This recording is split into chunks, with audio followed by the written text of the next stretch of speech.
Yo, what's up, y'all? Today we're gonna be talking about quantum numbers, okay? So when you think of the word quantum, you probably think of some really weird thing. Even I think of that. I think of like Iron Man talking about building something or Jimmy Neutron, but quantum numbers is not as crazy as it sounds. So it's quite related to the last video where I talked about orbitals and stuff. Quantum numbers is the way that the quantum numbers are used to describe the movement and the trajectory of electrons.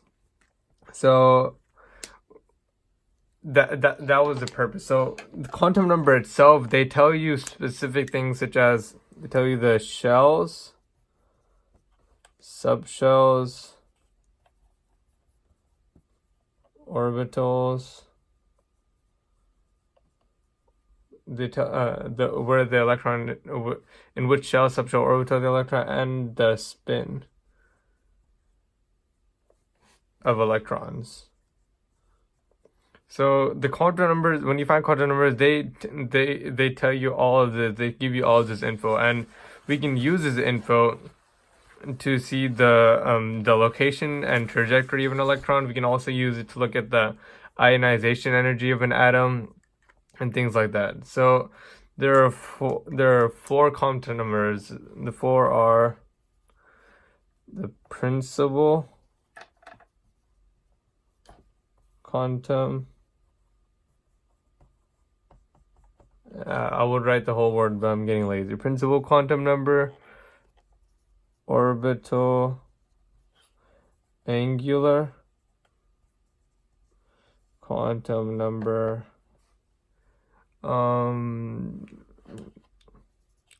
magnetic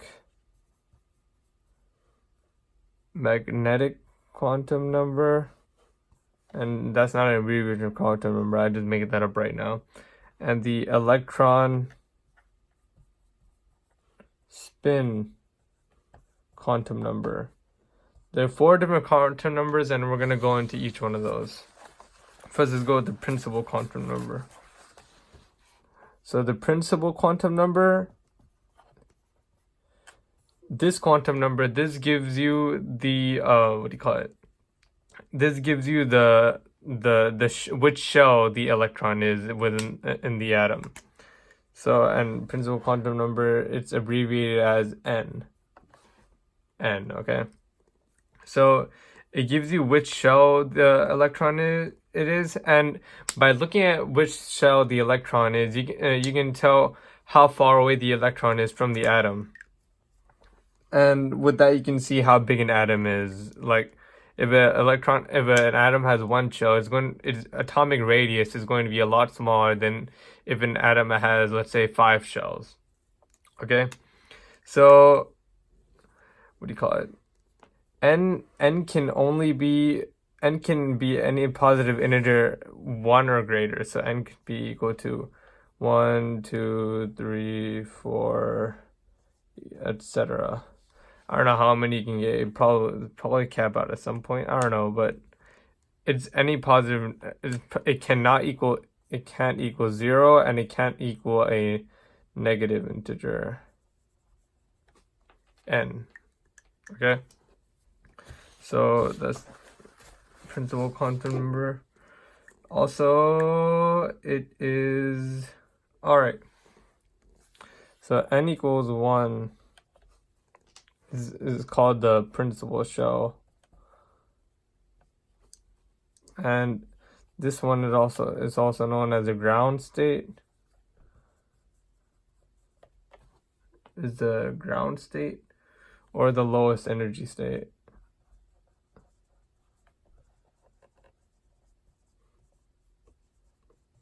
It's the lowest energy state, and if we want to visualize it a little bit, we look at let's look at atom of nitrogen. Okay, so the quantum number for the number of shells would n would be equal to 2, because we know that a nitrogen atom, look at the Bohr model of it, looks like this. How many? 1, 2, 3, 4, 5. 1, 2, 3, 4, 5.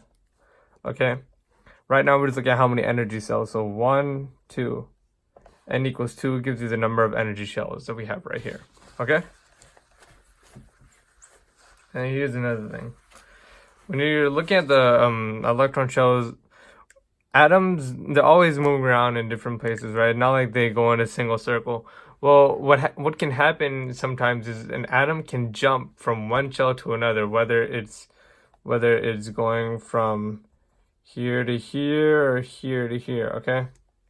And this involves whether it attains or gives off energy. So when an atom what do you call it?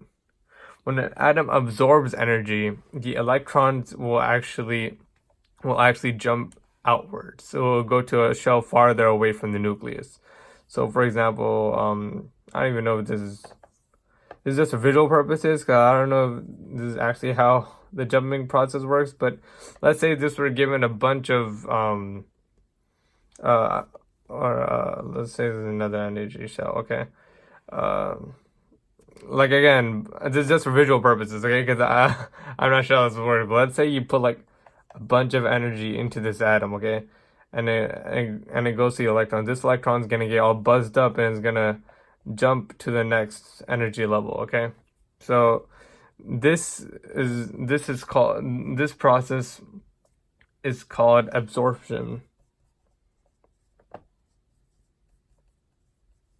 This is just for visual purposes. This is not an arrow, it's this. This is going here. This is called absorption because it's taking energy in, and it takes energy for the electron to go to an outer shell. And the reason why is because electrons usually tend to be, an atom wants to be in its most stable state, and it wants to like keep its electrons stable. So providing it with energy, moving it fast, is going to shells outwards, and is going to make it less stable. And then on the contrary, if you take energy away, what do you call it? Not necessarily energy away. If the atom gives off energy, that's known as emission. This is when, again, visual purposes only. Hold up. Let's take a better atom. Let's say we have magnesium. 1, 2, 3. 1, 2, 1, 2, 3, 4, 5, 6, 7, 8. And then we have 1, 2. Let's say something happens and I don't know, some reaction or something. Something happens where this electron actually comes down a level or something. Yeah, it comes down a level. I don't know, because this shell can't take any more electrons. So I don't know how that works, but just for visual purposes, let's say the electron moves down a level. Then a bunch of energy is given off. That's known as emission. And we use quantum numbers in this scenario. Like let's say the atom went from n equals 3. The electron the atom went from equals to n equals 2. We know that this will be emission, because the electron went down an energy shell, and we can see because n represented the energy shell, that quantum number. Okay, so the next quantum number is called the orbital angular quantum number. Okay, and that's abbreviated as L. So this quantum number, this determines the shape of the orbital, as well as by determining the shape of the orbital, we can also get the angular distribution, okay? And so shape of orbital, and in turn, it also gives us the number of angular nodes, okay? And all these things, just if you take it in a summary, this gives you which subshell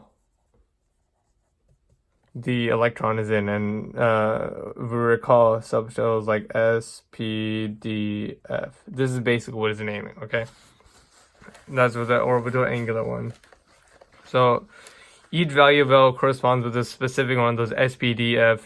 And if we want to chart, I made a little chart right here. So it's the name of the subshell. So SPDFGH and the value of L. Well, let me get into that, but those are the values. But here's how it works. So L, it's the value of L is dependent on the value of N. So let's say N equals 5, okay? The possible values for L are 0, 1, 2, 3, 4, okay? So the way you get L is less than or equal to L is less than or equal to N minus 1, okay? And it only goes down to 0. So yeah, you can't go lower than 0. There are no negative integers. No negative integers. So it starts at 0 and it goes up to whatever n minus 1 is. So another example would be if n equals 3, the possible values for L are 0, 1, 2, 3. Okay? So yeah, and some example questions are if they give you an n, they ask you what values for L are. You can figure those out. And if another question was like, if n equals 3, how many angular nodes there are? Well, since we looked at it before, there are 3 angular nodes. Sorry, no, not 3 angular nodes. I'm tripping. If L, can't even look at that through it. If L equals 3, then there are 3 angular nodes. That wouldn't give you information because L could be equal to 0, 1, or 2. Okay, so if we were given the L, we can see that there are exactly 3 angular nodes as well. Okay, and the next one, well, I'll go into this a little bit more. Nah. All right, hold up. Let me. The next quantum number is the magnetic quantum number, and it's given by the abbreviation of M with a little small subscript of L. Okay, and this quantum number, it determines the number of orbitals and their orientation within a subshell. Within a subshell, okay? And this value is dependent on the previous quantum number, which was the orbital angular quantum number. So the way you get this value is, let's say you had an orbital angular quantum number L of 3, okay? So the magnetic quantum number is equal to the value of -2, -1, 0, 1, +1, +2, +3. So the way you think about it is the magnetic quantum number is equal to the negative version of the orbital angular momentum quantum number, and it goes all the way through to the positive one in one increment. So let's say L was equal to 2, ML would be equal to -2, -1, 0, 1, +1, +2. Okay? And the last one is the electron spin quantum number. Okay? And this value is independent of all the previous quantum numbers. It does not depend on the previous ones, okay?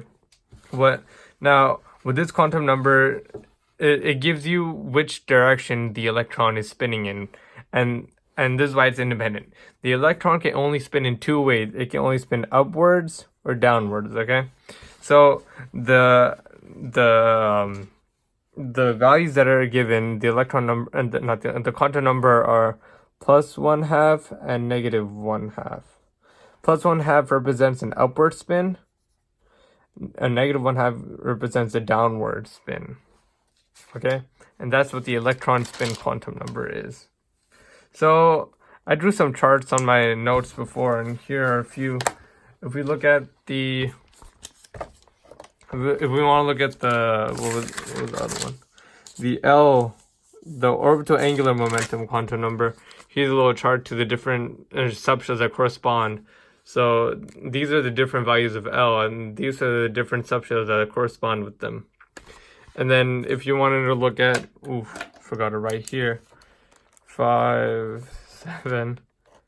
But here's another chart I made where it shows the different orbitals on the top and the different quantum numbers. So for the s orbital, the orbital angular quantum number is 0, the magnetic quantum number is 0, and the number of orbitals in that subshell is 0, and then so on. This is just showing 3 different values, 5 different values, 7 different values. Okay, and then on the bottom here's the notation that we use. So when we're looking at atom, let's say we're looking at nitrogen. Okay, so the electron configuration of nitrogen, 1s2, 2s2, and 1, 2, 3, 2p3. Okay, so the electron configuration of nitrogen is this, but we can also look at the quantum numbers a little bit through this way, especially when involving the spin of the electrons. Okay, so 1s, 2s, 2p. Let me just write this. Add the little other line to make it more simple. Okay, so here's how this part works. So each of these arrows represents one electron. Let's see. The arrows represent an electron. The line represents an orbital. Represents one orbital, and the direction of the arrow represents which way it's spinning. Okay, and I've mentioned previously each orbital can only contain 2 electrons. Okay, each orbital can contain 2 electrons. Okay, and here's how the filling of them works. So you can see how there are 3 orbitals, and each of these, so this represents 3 electrons in the p subshell, and if we look here, these 3 are filled. But here you can see this 2 ways. What if somebody wrote it this way? So there's 2 ways a student might think of it. So 1s2, 2s2, 2p3. Okay, what if somebody wrote 1?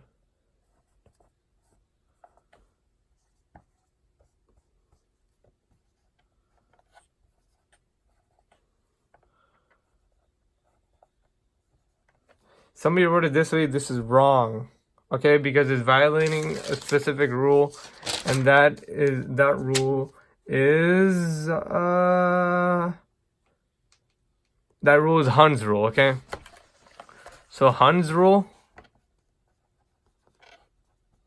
Hund's, HUND''S. Hund's rule states that when electrons occupy degenerate, or when they occupy orbitals with the same n and l quantum numbers, the same n and l quantum numbers, they first have to occupy the empty orbitals first before doubly occupying them. So we know that orbitals can only contain 2 electrons. So let's look at this. Let's go back 1 to the nitrogen, 2s, 2p. We know that nitrogen has a total of 7 electrons. Okay, 7 electrons. First it filled this one up, then this one, but here's where it comes. So these are 4 electrons right here. So we now have 3 electrons left to use up in these in the p subshell. So here's how it works. So in 100 rule says that when they have the same NNL quantum numbers, they must first occupy the empty orbitals. So one electron goes here, it's upward spinning, okay? Before it can occupy the same orbital, it has to move on to the empty orbital right next to it. So another one that's upward spinning, and then again it can't go on, it can't do this. No. Shoot. It can't do that. It has to go on to the next orbital. Then it does that. Now, if this is for nitrogen, let's look at an example where it goes back. So let's look at fluorine. So fluorine is the same for the most part, except fluorine has 2p5, okay? So for fluorine, its atoms still take up these positions. However, with the 5, because we know fluorine has a total of 9 electrons, and 4 were taken up here. So let me just erase all this. 1, 2, 3. So we used up the S subshell one. So now we're looking at the P subshell. We have 5 electrons. So here's how you would fill it. So 1, 2, 3. All these are upward spinning. Then 4, 5. That's how you do it. And this orbital has 1 less electron because there's not an electron for that space. So that's how you would talk about the electron spin when you're talking about the configuration in electron configuration quantum number. And yes, we got it in the bag today. Alright, good luck, y'all. If you have any questions, don't feel afraid. Not feel afraid, because I don't know if I'm scared enough, but don't hesitate to ask me, because I know that I stutter a lot when I make these videos. I can explain this better. Alright, bye bye.